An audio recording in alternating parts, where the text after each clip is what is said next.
электронный музыкант. Это было что-то запредельное, это было что-то невозможное, это было что-то недостижимое, как кинозвезда. Но то, что происходит сейчас, мне кажется, это катастрофа. То есть мир электронной музыки, он сейчас переживает серьезнейшие, ты прав, абсолютно прав, серьезнейшие трансформации. Наоми Кэмпбелл диджеет, Эндриан Броуди диджеет. Сейчас кто только не становится за пульт.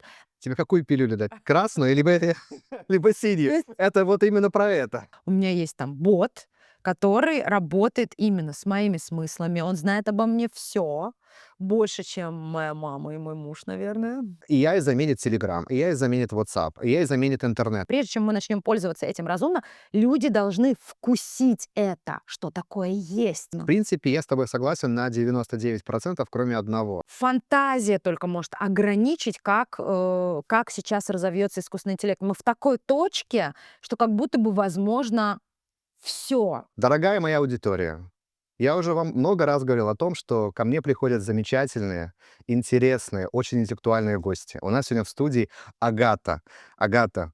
Кто не знает Агату, это ти-джей, очень знаменитый ти-джей. И смысл этого подкаста — это найти суть в ее профессии и, самое главное, понять, искусственный интеллект, он ее заменит, либо нет. Агат, для меня вот первый вопрос, самый главный. На твое мнение, искусственный интеллект сегодня, он уже готов заменить сферу электронной музыки? Или еще мы пока не там? Нет, конечно. Мне кажется, мы даже еще не близко, даже не рядышком. Даже не М. рядышком, да? Хотя я пользовал уже продукты, я сам лично писал песни с помощью искусственного интеллекта, я сочинял музыку, очень интересно подбирать демо, но я заметил очень интересную особенность, что когда мы это делаем с помощью искусственного интеллекта, все равно есть такая маленькая особенность, и искусственный интеллект сам не может понять, круто либо это, либо нет. Вот ты мне скажи, ты хоть что-то пользовала уже? Ты интересовалась вот этими продуктами новыми?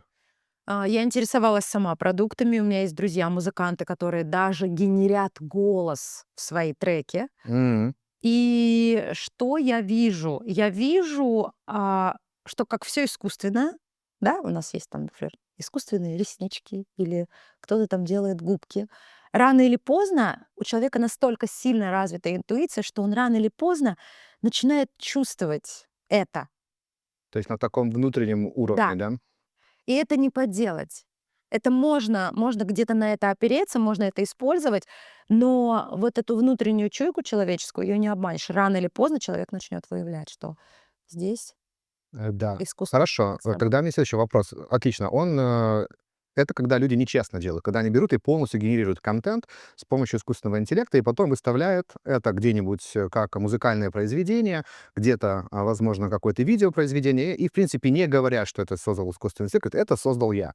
И тогда мы пытаемся найти фальшь. Но если искусственный интеллект помогает что-то сделать, создать, сэкономить время, вот с этой точки зрения. Абсолютно точно. Когда ты используешь это как какой-то инструмент, я считаю, что это такой, знаешь, своеобразный форсаж. Это позволяет нам в нашем времени жить намного быстрее. И в этом случае, да, мне нравится искусственный интеллект, я его активно использую, но не в музыке. Супер. Агат, я предлагаю ребятам, особенно нашу передачу, мои подкасты, мои интервью, смотрят маленькие ребята.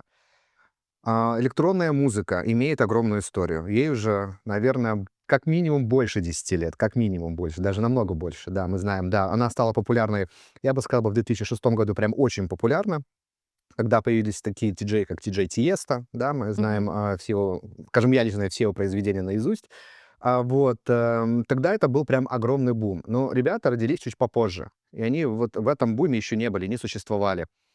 И наверняка родители, которые тоже смотрят, они где-то переживали, да, вот этот момент, они прям чувствовали, это круто, это классно, скорее всего, электронная музыка заменит существующие произведения, тогда вот все крутые артисты пытались что-то сделать, да, там знаменитые там треки, там The Business, да, вот который был, то же самое, это у Тиеста, насколько помню, The Business, да, сейчас я ошибаюсь, ребята, простите меня. А, Они хотели сделать коллаборацию именно с диджеем, с электронной музыкой, как будто бы это была некая новая волна. И эта волна, она похожа на волну с искусственным интеллектом. Вот он появился, все, будем быстрее делать, с коллаборацией, но потом эта волна упала. Все равно как бы осталась поп-музыка, да. Электронная музыка стала какой-то другой культурой. Давай вот немножко, ребят погрузим в ту атмосферу, когда это только начиналось. Вот вспомни свои годы, вот, что ты слушала? Расскажи мне вот. Мое знакомство с электронной музыкой, наверное, началось, с Prodigy. Это М. была эпоха MTV.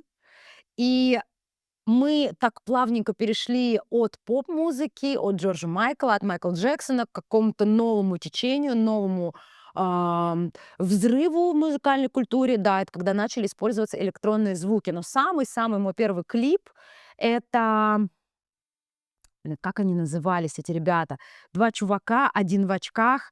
И клип был очень интересный о том, что девушка находится на дискотеке, и вдруг она как будто бы падает в воду и плавает с китом. Ты не помнишь название? Ну, слушай, я помню точно клип. Ты помнишь этот Да, я клип? думаю, ребята сейчас "Exit заресерчат. Test" называется. Да-да-да, скорее всего, так это оно и было. И я помню этот И клип. вот это было мое первое знакомство. Я, конечно, была в полном шоке. Это было что-то новое, это какие-то новые звуки, непонятные, неизвестные, но очень, захватывающие. Слушай, я лично любил хип-хоп, и первая песня, которая мне прям зашла, это была "Фристайл". Да. Я до сих пор ее слушаю, она до сих пор у меня в плейлисте, я не могу без нее жить, она что-то какая-то вот, она не выходит из головы. Это вот новые именно звуки, это настолько было ново, настолько все было интересно. Тогда только появлялись эти компьютеры, хакеры, это были крутые ребята, которые там пытались взломать банки, что-то еще. Это была вот реально какая-то новая ветвь. Я прям скучаю вот по этой вот инфраструктуре. Даже вот если AI сейчас вышел, казалось бы, вот, наверное, сейчас что-то крутое начнется, но это не принесло никакой новой культуры, новой технологии. Но тогда это была культура. Мгм. Все об этом говорили. Все говорят: "Что ты сейчас слушаешь? Дай там свой плейлист".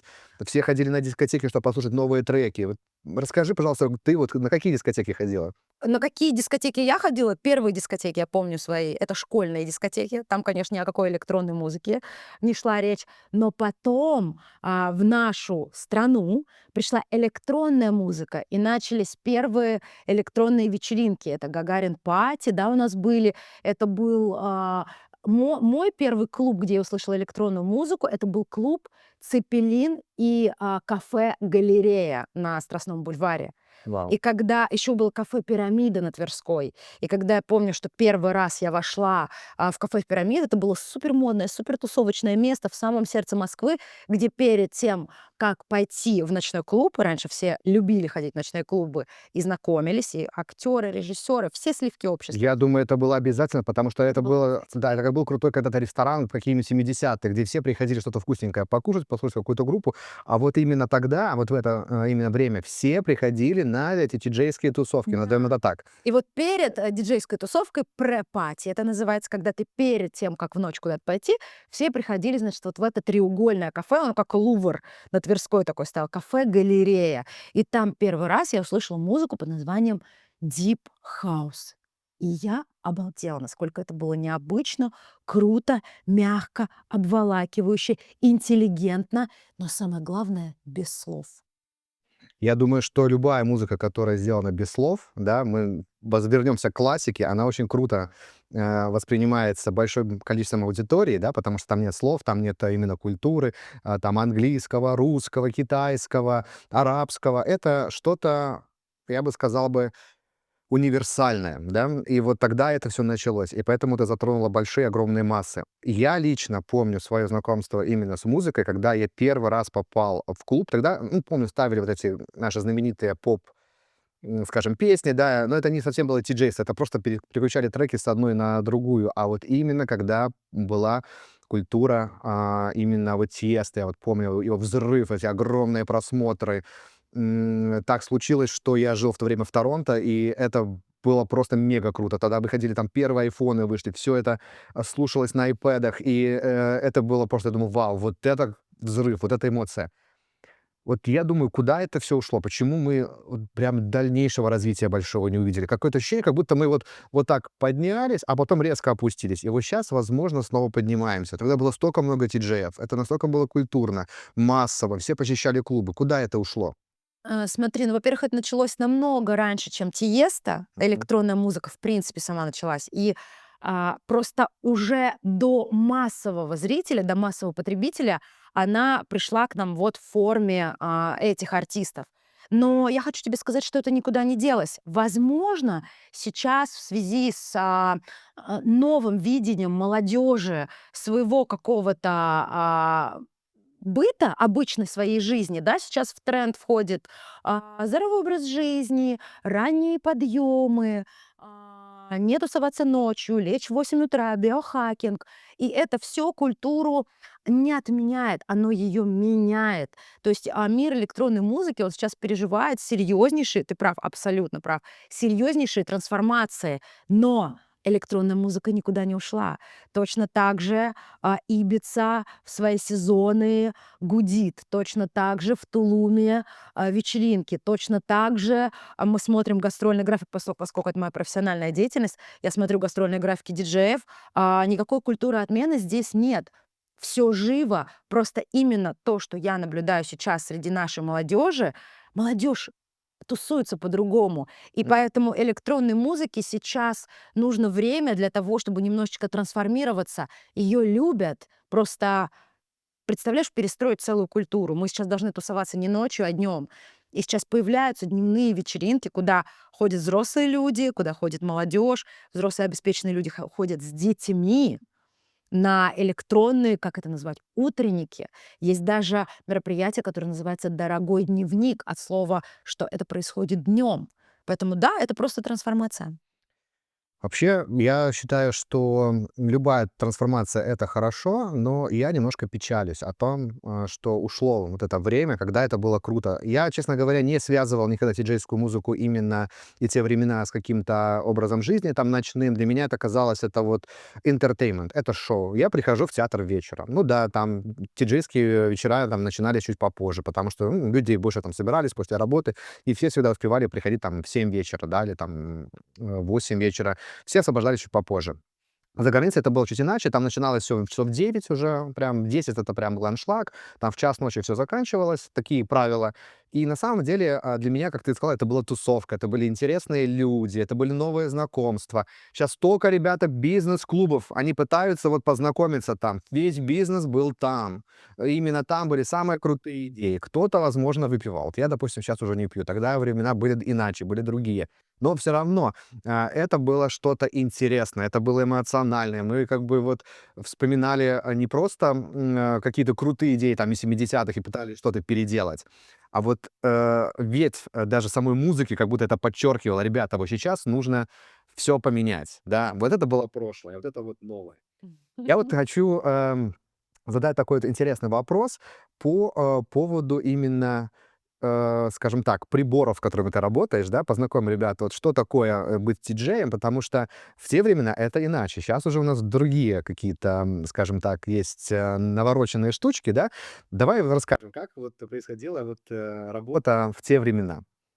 На самом деле музыкальный инструментарий электронного артиста — это просто что-то потрясающее. Начнем с терминвокса, да, который изобрел наш русский ученый Лев Термен. Это вообще самый первый электронный инструмент. Да? Это такая машинка, которая под воздействием приближения или отдаления какого-то предмета, например, твоей руки, издает разные звуки, и на ней можно играть. И она сейчас, между прочим, возвращается опять в электронную музыку. Многие музыканты начинают ее использовать. Это самая первая, можно сказать, машинка. Потом, что было вперед, по-моему, потом были пластинки. То есть мы имели возможности до сих пор, да, есть артисты, которые выступают только на виниле или которые миксуют, выступают на стандартном клубном оборудовании и на виниле. Потом появились кассеты, была возможность задерживать проигрывание пленки, задерживать или убыстрять, и за счет этого искажать, менять музыку и совмещать, да, микстейп, совмещать одновременно проигрывание двух пленок. И потом мы уже вышли на наше оборудование, которое уже дошло, грубо говоря, уже вот на котором мы сейчас играем, наше стандартное оборудование, это цифровое оборудование. Ты представляешь, какая история, через какие инструменты можно искажать звук, получая из него что-то новое. И сейчас наше оборудование, оно похоже такое, похоже на панель управления самолетом. Это действительно такая панель, состоящая из трех блоков, где на двух крайних блоках у нас размещена музыка, да, два разных трека. Песня номер один, например, назовем ее так, и песня номер два. и наш микшер, где мы имеем возможность совмещать музыку, искажать ее, менять ее настолько, чтобы она казалась чем-то новым или звучала как-то по-новому.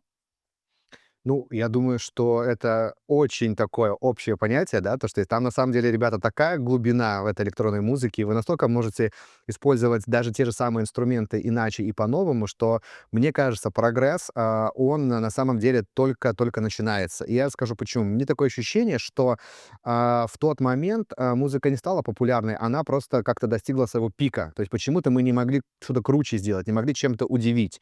И вот именно пик инструментов, он пришелся, и тулзов на тот момент, он не давал какой-то лучший результат. Вот мы достигли этого уровня, и он прямо долго с нами существовал. Но пришел искусственный интеллект, и мне кажется, он привнесет очень огромное количество различных новшеств, в том числе и не только генерируя какие-то определенные новые звуки, которых мы раньше никогда не слышали, но и инструменты, возможно, станут другими. Как ты говоришь, у тебя сейчас, допустим, авиалайнер, да, а там будет настоящая космическая станция. И Возможно. TJ — это, ребята, не тот, который просто переключает треки, это которым я был TJ в свое время, когда мы просто переключали треки, и это казалось круто, но мы делали вечеринки. А TJ — это человек, который действительно контролирует звук, наподобие дирижера, да, который выступает в каком-нибудь консерватории, там нужно знать очень много всего. И поэтому, когда мы видим сейчас современные крутые треки, у меня есть очень любимый ти-джей, и я, ребята, кстати, не буду говорить, кто он. Я думаю, что вы все найдете инстаграм Агаты, инстаграм мой, и вы найдете этого ти-джея, который, на мой взгляд, является самым крутым ти-джеем на сегодняшний день. Он реально очень крут. И я считаю, что начало электронной музыки будет вот только-только сейчас. Это новая, революция в ней. Она начинается сейчас. Слушай, я тут с тобой согласна, потому что искусственный интеллект только пришел в нашу жизнь, а мы уже, артисты, имеем возможность, представляешь, то есть раньше, чтобы разобрать трек по составным частям, нам нужны были специальные файлы. Например, отдельно вокал, отдельно драм-секция, отдельно бас, да, и там еще какое-то наполнение. Сейчас искусственный интеллект может выделять из трека элементы. То есть ты покупаешь какую-то музыку на официальном сайте, например, на нашем диджейском, и ты можешь разобрать ее по составным частям. И уже во время своего выступления жонглировать составными частями из разных треков. А ведь это только начало. Поэтому я абсолютно с тобой согласна, что горизонт фантазий, этого горизонта как будто бы нет. Что мы сможем позволить себе через 2, 3, 5 лет, как артисты, как мы будем, что мы будем перемешивать. Раньше мы перемешивали цельные произведения, сейчас мы уже раскладываем это на дорожке. Что будет дальше? Я только могу об этом мечтать, так как я изобретаю эти технологии лично, я их руками трогаю. Я могу представить, как это будет все происходить, когда уже сейчас у меня есть ребята, у меня есть 3 робота, которые со мной разговаривают каждый день на протяжении 12 часов. И мы реально делаем очень классные, крутые вещи. Все проекты, которые мы делаем, когда делает мой бренд Мозг, вы найдете уже в следующем году. Они будут опубликованы на этом канале. Это очень крутые проекты в сфере видео, в сфере музыки. Я уверен, что и у Агаты тоже будут у нас совместные проекты и с Агатой. Ребят, самое главное, подписывайтесь, потому что 97% просмотров не подписаны. Ребят, очень важно подписаться, потому что так YouTube помогает другим людям найти наш контент, и мы можем снимать лучше.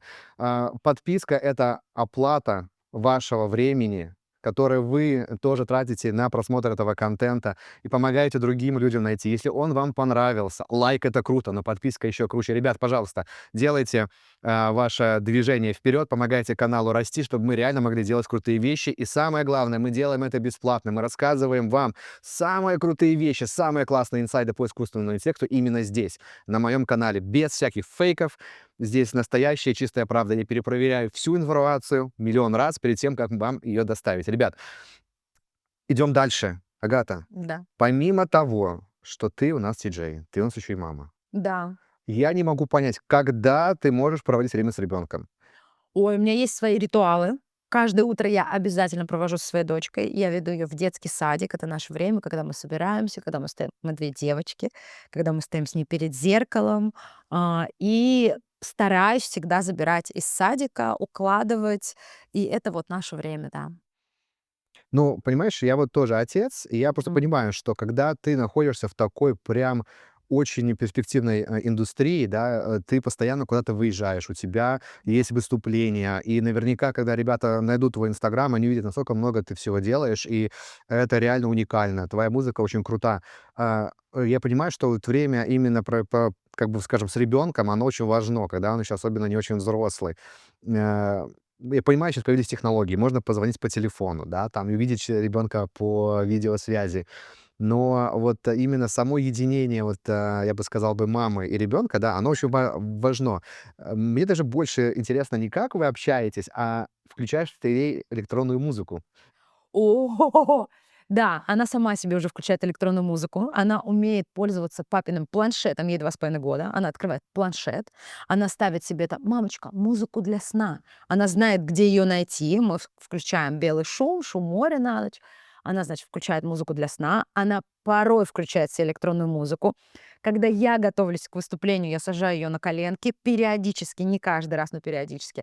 И она уже понимает. А недавно тут она мне сказала: "Мама, выключи Афрохаус, я хочу минимал". Вот, кто, знает, тот поймет. То есть у ребенка уже появился свой вкус. А по поводу того, как я провожу с ней время, я тебе хочу сказать, что первые 1,5 года ее жизни, начиная с 3 месяцев, я просто брала всю семью на гастроли. Мы ездили, моя дочка трехмесячная, мой муж и я.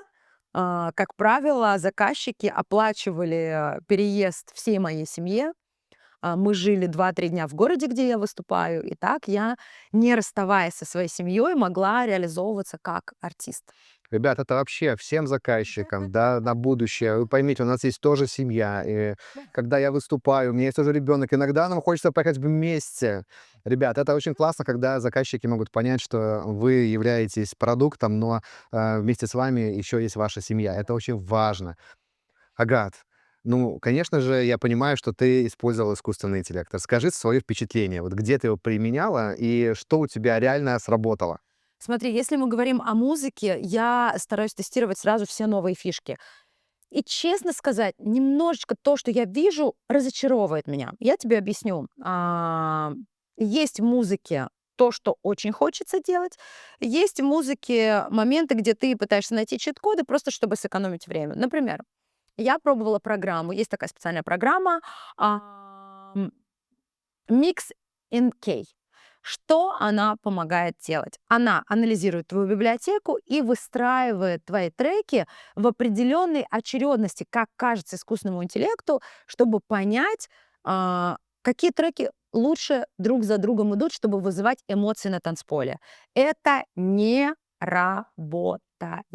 Я хотела не полностью заменить свое понимание, как должен быть выстроен сет, но, возможно, вдохновиться какими-то идеями. Абсолютно нет там никаких идей, все мертво, пусто, не работает. Есть еще одна программа, называется DJ Studio. Она рассматривает треки по энергетике. Это тоже очень важно, потому что у нас есть первая часть вечера, когда люди только приходят. В этот момент работа диджея называется warm-up, разогрев. Самая сочная часть, да, это prime time, то есть когда диджей наиболее увлекательно и интенсивно играет, работает с танцполом, то есть это время, когда больше всего народа на танцполе. И завершающая часть, когда народ уже расходится, но не хочется его отпускать, и мы его немножечко там используем, всякие хитрости для того, чтобы народ немножечко удержать и продлить вечеринку. И вот как раз с этой интенсивностью я пыталась работать с искусственным интеллектом, это не работает. Не заменит на данный момент, не заменят эти программы человеческого решения, человеческого чувствования, считывания обратной связи с танцпола. Не выйдет механически Ну, пока это пока, если, сделать. может, сенсоры поставить и увидеть Пока. глаза людей, да, когда они там: это мне нравится, давай еще, давай еще". Да. Потому что мы же не можем там все проанализировать. Слушай, я лично пользовался, да, для создания музыки, скажем так, написании текстов я действительно это пользовал. Ребята, это достаточно крутая штука.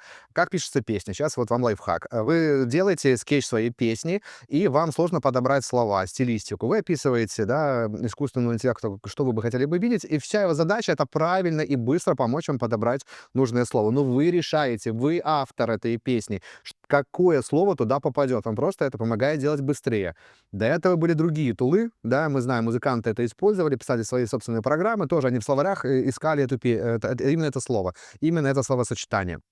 Это очень классно помогает. И не просто сделать песню лучше, а сократить написание песни, самое время на написание. То же самое наверняка есть и в музыке, когда мы пытаемся найти вот что-то прям нужное, да, и вот здесь искусственный интеллект, возможно, придет на помощь. Скажи, вот здесь как ты видишь, может и помочь, или все же... Ты знаешь, ты правильно сказал, мне очень нравится эта мысль, что это может быть идеей. То есть искусственный интеллект выдает тебе варианты, и ты используешь это как идею. Объясню, что я имею в виду. Мы сейчас все пользуемся Инстаграм. Мы все читаем посты в Инстаграм, мы все читаем посты в Телеграм, и ты уже начал чувствовать, где написал искусственный интеллект, а где написал человек. Ты же чувствуешь Я уже на самом деле скажу вам даже, ребята, больше, я скажу больше, и это на самом деле правда. Искусственный интеллект, если им правильно пользоваться, пишет намного лучше, чем человек, намного лучше. Вот. Если есть люди, которые безобразно используют искусственный интеллект, вы не найдете. А есть, где реально шедевры, и вы даже не Вот подчеркнете. и пришли мне, пожалуйста, эти шедевры. Я очень хочу с ними ознакомиться, потому что я в последнее время стала чувствовать, что я выкупаю, я вижу эти конструкции, я вижу эти слова. И если, например, ты берешь как базу, да, как ты говоришь, ты надиктовал свою идею, искусственный интеллект выдал тебе стройный, красивый текст. И вот если еще раз не полениться переработать его и сделать из этого, из этой конструкции, из этой рыбы опять что-то свое, вдохнуть туда свою жизнь, Мгм. а, по мне, вот это классная работа. Потому что очень часто я вижу, что люди ленятся, они надиктовывают свою идею, искусственный интеллект им выдает формулировку, и текст погибает. Да, я вижу Да. в нем смысл, но он перестает быть личным. Я скажу честно, да, скорее всего, куда мы переходим, это, я неоднократно повторялся в своих подкастах, это система коммуникации. Это AI заменит Telegram, AI заменит WhatsApp, AI заменит интернет. Это все система коммуникации. Мы будем общаться через искусственный интеллект. Скорее всего, все, что живое останется, это видео, как мы воспринимаем глазами, это наш слух, вот звук, это музыка. Что касательно текста, все, что будет написано на баннерах, AI легко заменит, и, скорее всего, мы просто будем игнорировать. Много-много-много лет, кто жил за границей, и он знает, что дети рождаются с таким очень интересным эффектом. Маленькие дети, они не воспринимают рекламу, которая на баннерах, и за границей она не работает. Ее настолько много, ее настолько там, она насыщена, если вы живете в Америке, на каждом перекрестке, и люди начинают ее игнорировать. Здесь произошло то же самое. Это не будет завтра, это уже произошло, это случается.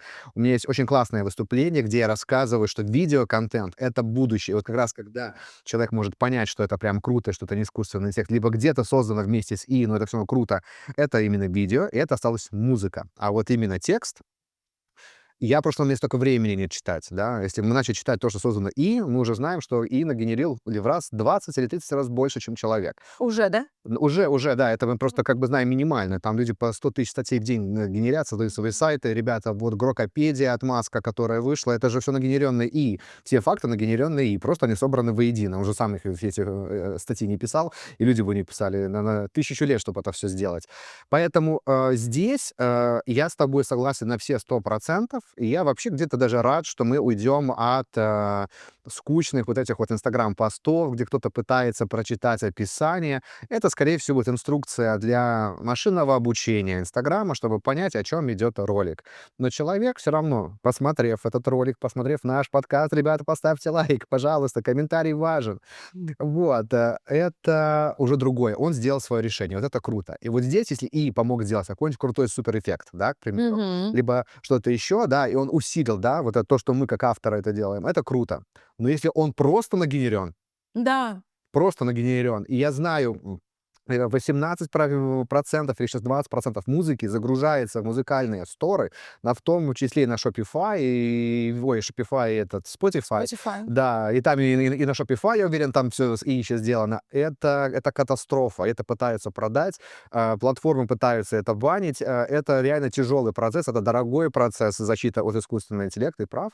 Это очень тяжело. Вот здесь я абсолютно, на стороне авторов. Нельзя давать, контент, который сгенерил только искусственный интеллект, выставлять, да, вот, на, эти платформы. Это тяжело, это неправильно по одной простой причине, что если мы будем продолжать это делать, то ботафермы, ребята, контент-фермы, извините меня, эти глупые инфо-цыгане, у меня больше этого нет, посоздавали контент-фермы, позагружали эти платформы. Они знают, как это все правильно. Это сделано, ребята, не для того, чтобы сделать вас лучше, а это сделано для того, чтобы на вас заработать. Вот мой канал, он благотворительный. Я только сюда вкладываю деньги, мне просто интересен сам момент быть автором. И здесь вот, у меня такой вопрос, Агат. Твое отношение вот к авторским правам, вот как оно на тебя повлияло? Вот ты же видишь, что кто-то реально с твоих коллег, может, с Мгм. которым ты не знакома, они реально используют и генерируют музыку. Вообще на это мне никак не повлияло. И даже я считаю, что это очень хорошо, потому что, настоящее авторское, личное творчество, оно просто будет ценнее, ценнее, ценнее и еще ценнее. Потому что вот опять же, внутреннее ощущение человека, вот эту нашу интуицию, настоящее, ненастоящее, живое, неживое, ее не обмануть. И чем больше будет искусственного, тем больше человек будет тянуться к настоящему, тем ценнее и дороже будет настоящее. Это как фабричные изделия, напечатанные тапки в огромном количестве, и эксклюзивная обувь, которую человек сделал своими руками. Это будет просто эксклюзив, это будет очень дорого, это будет не для Мы говорим всех. про очень гениальных, талантливых, исполнителей, да, композиторов, коим является Агата. Но есть же ребята, которые, скажем так, есть сериалы в разных странах, Мгм. которые сняты, по сути дела, на одну там пленку, и смотреть их невозможно. И я вот занимаюсь сейчас видеогенерацией, у меня есть своя студия, и мы делаем намного лучше контент, и помогает сделать хороший контент с Мгм. помощью видеогенерации. Мы можем их легко превзойти, нам не нужны актеры, нам не нужны студии, огромные бюджеты, мы можем их превзойти. Мгм. Да, мы не достигаем уровня Голливуда еще, но там, в принципе, достаточно неплохие результаты. Вот, что касательно, музыки. Я пока крутых проектов не видел, но я уверен, мы там тоже, зайдем. Да, ну там автор, да, вот я принимаю решение как продюсер, я как режиссер могу, что-то поменять в таймлайне. Да, я полноценно не даю возможности ей сгенерировать, а просто выставить. Но есть же ребята, которые этим занимаются, вот, у них же, ну, я так называю shit-контент, да, мы говорим, да, и вот он часто сейчас появляется везде. Он, засоряет интернет. Люди же иногда, когда смотрят, да, они же не идут, не попадают, что там вот на Агату, вот Агата, да. Они попадают сначала вот на вот эти вот, воронки, и потом, спустя какое-то время, они понимают: нет, все-таки это искусственный интеллект, а вот это создала Агата, вот это круто, это эксклюзивно, это прям модно, а это нет. Это же целая дорога, это же нужно Но как-то людям объяснить.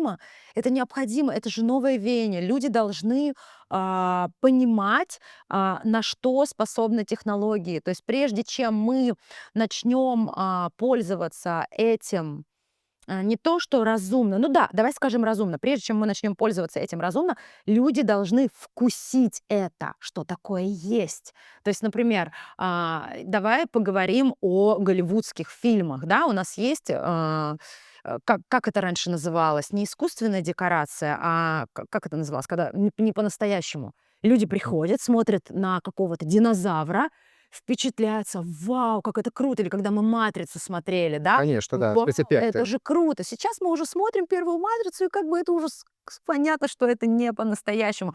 Мы уже вкусили это, но все равно уже, начинаем отделять зерна от плевел, и все равно мы уже не воспринимаем это как раньше. То есть для нас это уже не удивительно.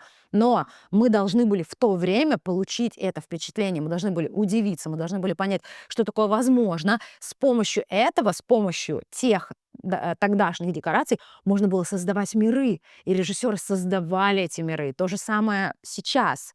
То есть к нам в руки попал инструмент, который впечатляет, который ужасает, который удивляет, и мы сейчас максимально потребляем его и получаем от этого удовольствие. Это как волшебная палочка, да, когда получается, что если в одних руках это создаст волшебство, красоту, точно. а в другом это создаст много Абсолютно бед, точно. да. Абсолютно точно. И я считаю, что очень много трэш-контента только потому, что для нас это новое, и зритель сам еще щупает, как отличить шедевр, грубо говоря, даже если он создан с помощью искусственного интеллекта. Это неизбежно, мы все равно будем опираться на это наш инструмент. Это не замена, это инструмент.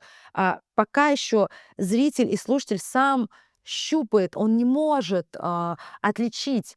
И когда человек уже достаточно вкусит и начнет уже детально разбираться, потребность в этом трэш-контенте отпадет и просто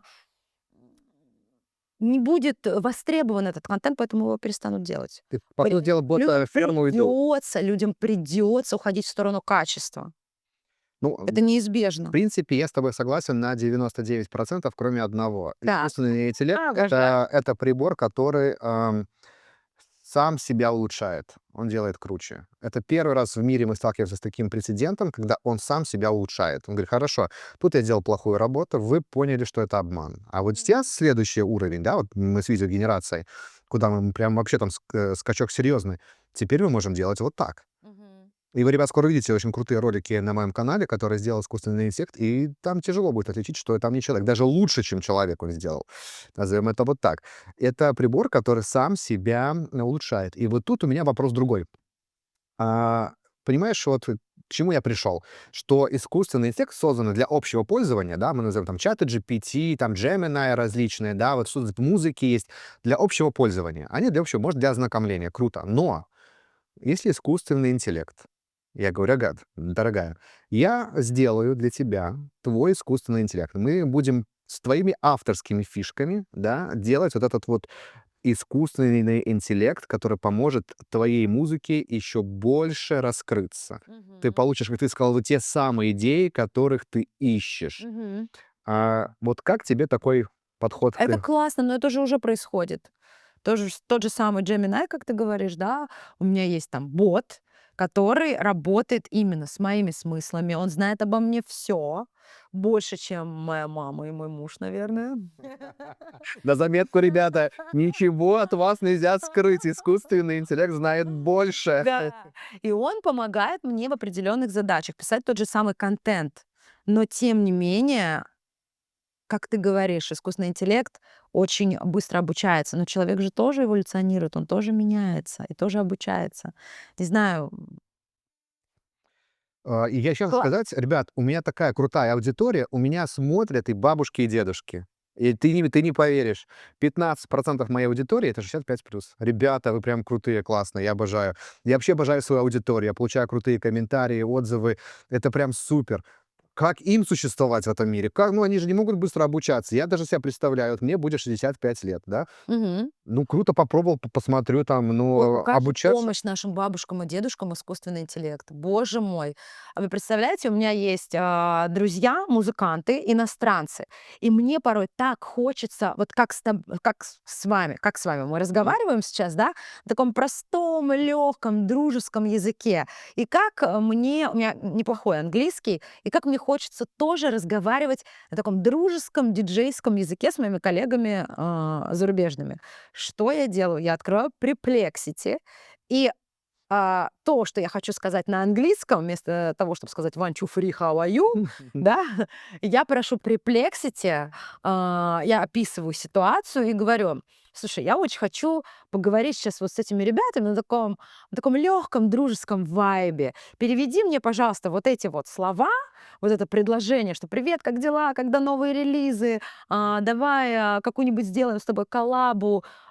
Я даю Perplexity задание, и он выдает мне язык английский или американский, на котором я могу общаться со своими друзьями. И мне пришлось бы поехать туда и пожить бы чуть-чуть в этой среде для того, чтобы на таком языке общаться. А сейчас у меня есть возможность, мне не нужно искать какого-то удивительного учителя, у меня есть возможность а, изучить этот язык прямо сейчас, за 1 секунду. И Даже какое не счастье, изучить, что а это даже просто быстро пообщаться, не то, что быстро изучать, да, читать. читать, да, И вот. какое счастье, что у наших бабушек и дедушек есть возможность общаться с какими-нибудь китайскими друзьями, там, например, обсуждать Вот они вязание. мечтают, мне кажется, вот теперь я теперь, вот, буду общаться с китайцами, я Почему буду. нет? Почему? Слушай, я считаю, что Ну, наоборот это круто. Я считаю, что действительно они такие делают, когда они путешествуют, они так, это так и происходит. Им тяжело выучить язык, тяжело понять культуру. И действительно, ребята, людям постарше искусственный интеллект это прям какое-то манна небесная, потому это что манна. да, вы можете действительно теперь не смотреть эти скучные сериалы, которые просто, я не знаю, я включаю, мне кажется, я деградирую каждый раз, а начать работать и что-то изучать. Столько много, кстати, вот попробовала людей, именно те, которым 65+, и я получаю только позитивные отзывы. Ты знаешь, у меня бабуле 85 лет, она живет у меня в Узбекистане. Она сама себе купила, я ей отправила денежку, она купила себе мобильный телефон, установила там Телеграм, и мы общаемся сейчас в Телеграме с ней. Она кружочки мне записывает, сама это дистанционно все Мгм. произошло. И я понимаю, что, в принципе, потенциал объяснить ей, что такое искусственный интеллект, и чтобы она им пользовалась, есть. То есть Абсолютно. это будущее наших бабушек и дедушек. Почему нет? Да, я считаю, что сейчас и наш настолько достиг хорошего уровня, что действительно мы уже не пользуемся никаким обычными поисковыми системами. И более того, мы хотим не уже я замечаю такой тренд, что люди спрашивают, не пользуешься ли ты ИИ, а каким ты ИИ пользуешься и для каких целей. А Мгм. этот вопрос мне очень нравится, ребят, потому что всех своих людей, скажем так, моих клиентов, да, дорогих, я консультирую по очень важному вопросу. Оказывается, что разные продукт совершенно по-разному реагирует на разные запросы. Я Мгм. обучаю их профессиональному использованию искусственного интеллекта по одной простой причине, чтобы достичь самого высокого результата. Вот как мы говорим про авторство, про написание тех же самых текстов, да, Да. которых невозможно отключить. Я именно этим профессионально и занимаюсь. И там действительно ты выступаешь в роли уже не человека, который пишет статьи, а редактора. Ты принимаешь важное решение, что уходит в конце концов к нашей аудитории, а что остается все-таки еще на доработке. Тут, мне кажется, это прям круто. Мы становимся операторами. Наконец-то все могут быть менеджерами, все могут быть управляющими, Руководители. руководителями, да. Искусственного интеллекта, ребята, искусственного. Вот. А когда у вас их 3-4, это вообще получается комедийная история. Но это, ребята, будет весь контент у нас в следующем году. Буду вас обучать именно, как работать не с одним искусственным интеллектом, а одновременно с 5-6, да, создавать свои команды. Это очень классная тема. Агат, возвращаясь к нашей музыке электронной, Да. что будет? Как ты видишь будущее? Э, вот как я и сказала, что фантазия только может ограничить, как сейчас разовьется искусственный интеллект. Мы в такой точке, что как будто бы возможно все. Не знаю, если прям нафантазировать, ты одеваешь какие-нибудь липучки на виски, придумываешь себе мелодию, да, вот какая самая-самая крутая, фантазия у музыканта. Воплотить то, что у тебя внутри, вот эта мелодия, которая звучит у тебя внутри, перенести ее, сделать ее физической, сделать ее слышимой. Возможно, искусственный интеллект настолько разовьется, что это будет скоро возможно.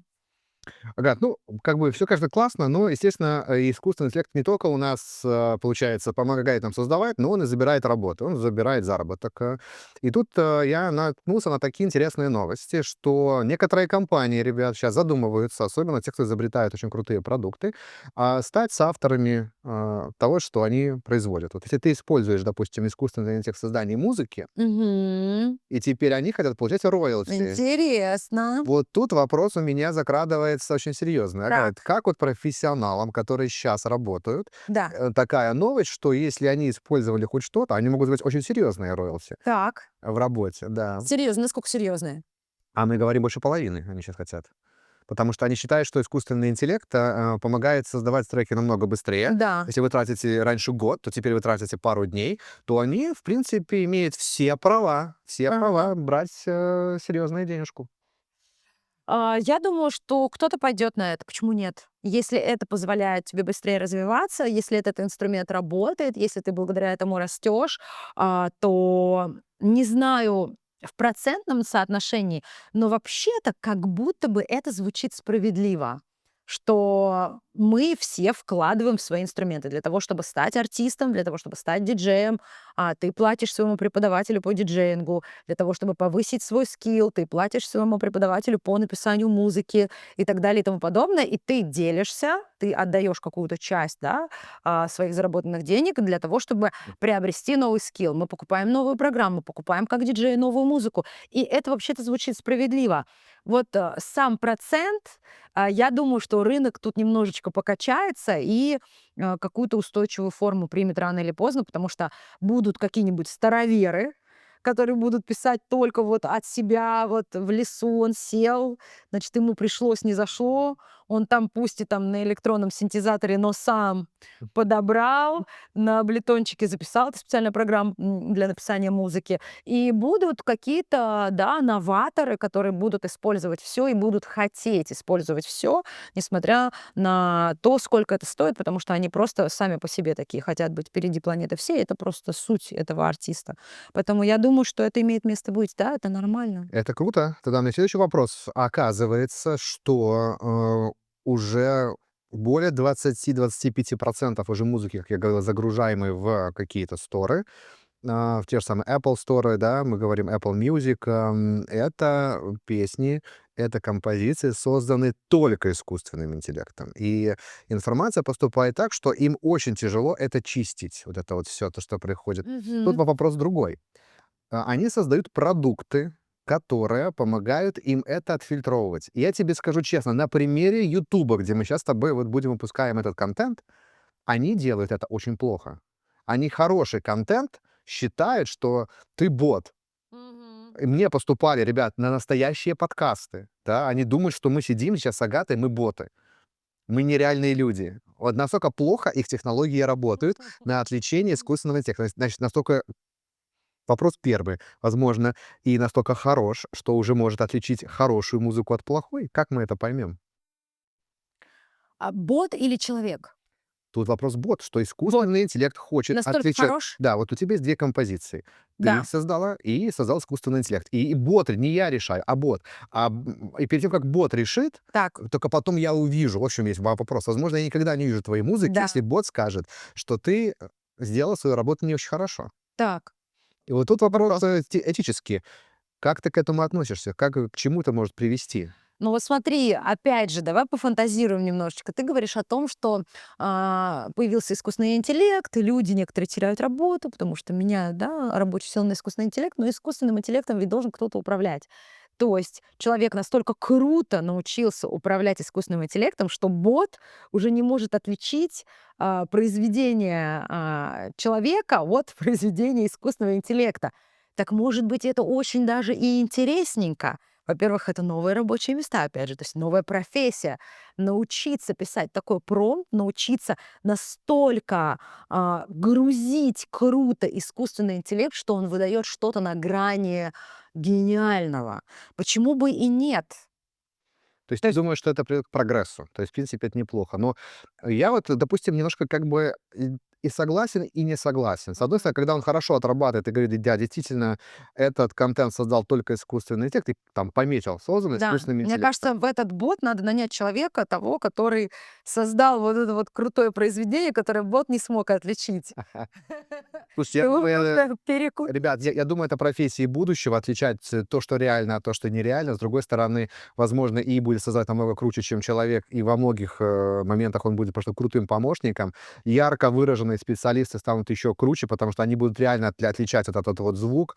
Наши профессии станут у профессионалов более востребованы. Ребята захотят наконец-то быть профессионалами и в разных сферах. У нас поменяется культура, как я лично вижу. Но то, что происходит сейчас, мне кажется, это катастрофа именно в сфере создания контента и музыки. Вот смотри, какое человек интересное существо. Он хочет создать нереальный мир, он хочет создать такую иллюзию, которая его обманет, то есть создать максимально натурально, чтобы вот прям вот, вот невозможно отличить, но при этом он хочет создать еще антидот к этому, Мгм. чтобы существовало еще что-то. Ты понимаешь, какое это удивительное противоречие? Тебе какую пилюлю дать? Красную либо, либо То синюю? есть Это вот именно про это. и человек в одно и то же время хочет обе пилюли. Да. Понимаешь? То есть он, вот Вот настолько, вот да. так вот. То есть, по сути дела, мы стоим, ребята, на пороге, я бы сказал, бы, культурного развития в плане именно чего мы сами хотим. Хотим ли мы принимать искусственный интеллект и жить дальше с искусственным интеллектом, или бы мы не хотим. Это тот вопрос, который, мы, думаю, будем еще очень долго обсуждать, может быть, даже лет 100, пока мы действительно не поймем. В медицине он хорош, без медицины мы не можем. А вот в авторских правах, возможно, не очень. Ну, отменить его в авторских, да, это значит, и тогда и в медицине надо отменять. И мы Остановить прогресс, и опять же, невозможно этот прогресс отменить. Слушай, вот мы когда возвращаемся обратно к электронной музыке, как-то он остановился. Я вот в какой-то момент просто потерял эту эпоху, и я опять вернулся к такой моде, что мне нравятся интересные произведения еще и 70-х, 80-х, там а-ля Scorpions, Bon Jovi, прям я как-то загорелся, как-то давно не слушал, да, вот когда этот был переход. Я вот думаю, вот на твое усмотрение, у диджейской музыки, да, вот у электронной музыки есть какая-то мода? Или все-таки она ярко выражена как классика? Вот она классика, как есть, так вот она и есть. Ты имеешь в виду, стихийная или электронная музыка? Сейчас модно, Да, послезавтра не да, модно. да-да-да. А, я вижу с другой стороны электронную музыку. Я не вижу затухания, я не вижу, что она в прошлом. Я вижу, что она трансформируется. Я вижу, сколько людей едет на фестивали. Я вижу, сколько людей слушает электронную музыку. Для меня, например, очевидно, что электронная музыка, наоборот, сейчас становится трендом.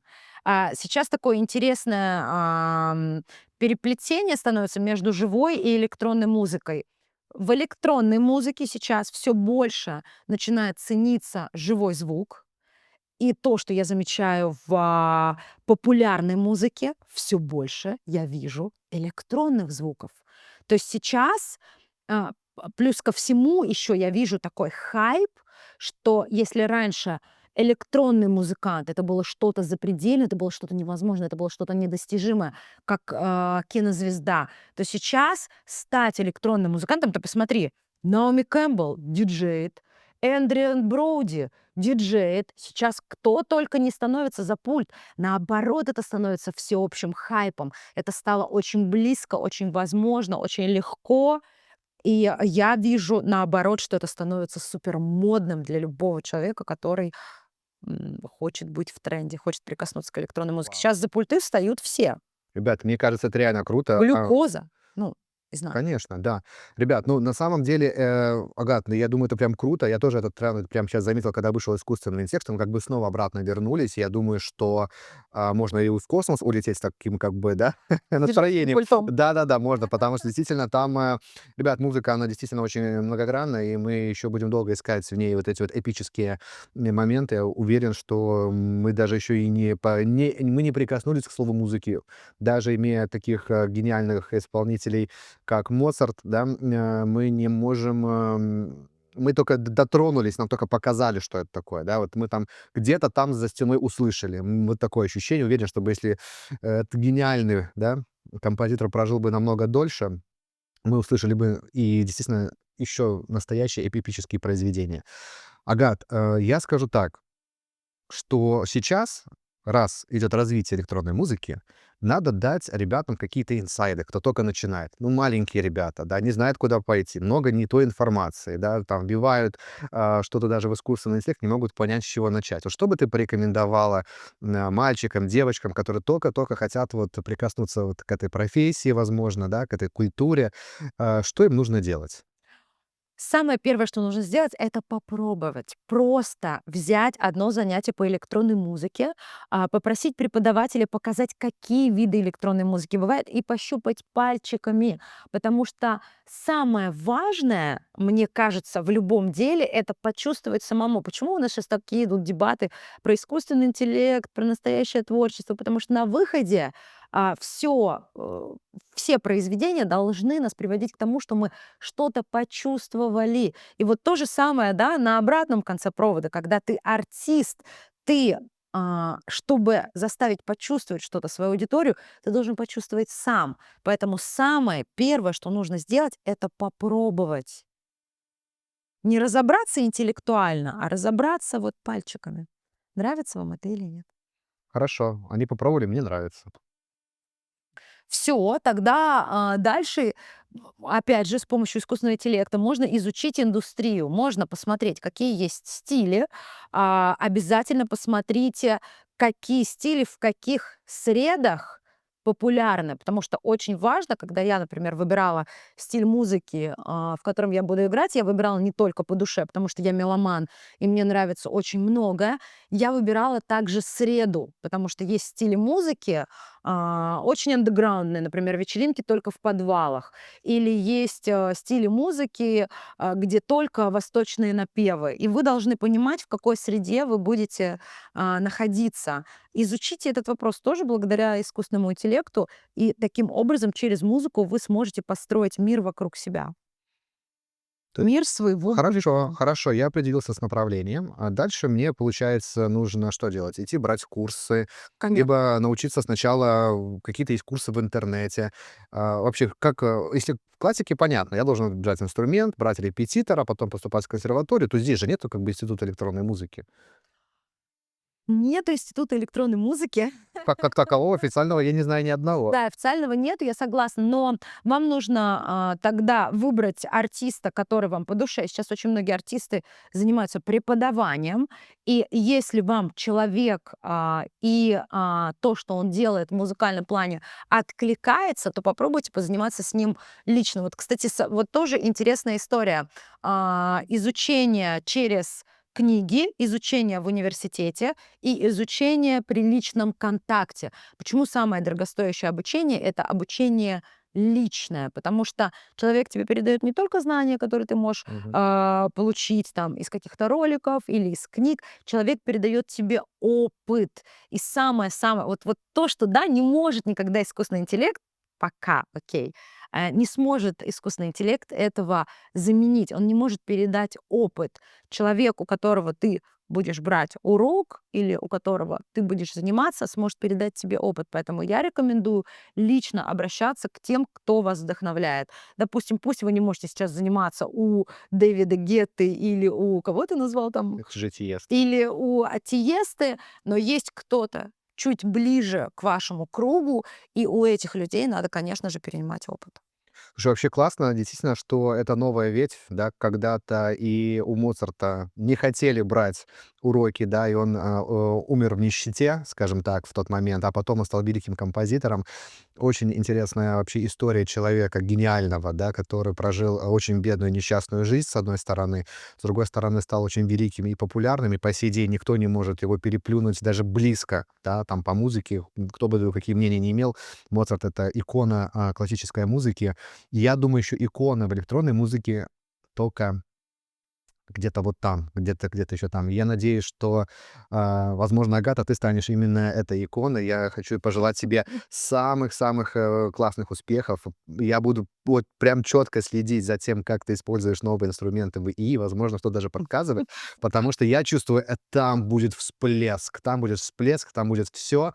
Нам не нужны слова, нам нужны вот эти крутые звуки, и вот эти все фантастические книжки или эти фэнтези-фильмы, где где-то там в фильме «Элемент», да, там «Пятый элемент» играется вот это вот шедевр, да, это вот, то, что мы еще не слышали, да, какие-то новые инструменты, какие-то новые звуки мы можем, услышать только с помощью наверняка электронной музыки, назовем это так. Вообще вся музыка, мне кажется, она многогранна, да. Мы не можем ее отделить: это электронное, это классическое, это всё музыка. Если это греет душу, если вызывает эмоции, это уже музыка. Вот, А, самое главное. я подхожу к моему финальному вопросу. Агат, Представь, что ты царица вселенной. Вау! Да. Так.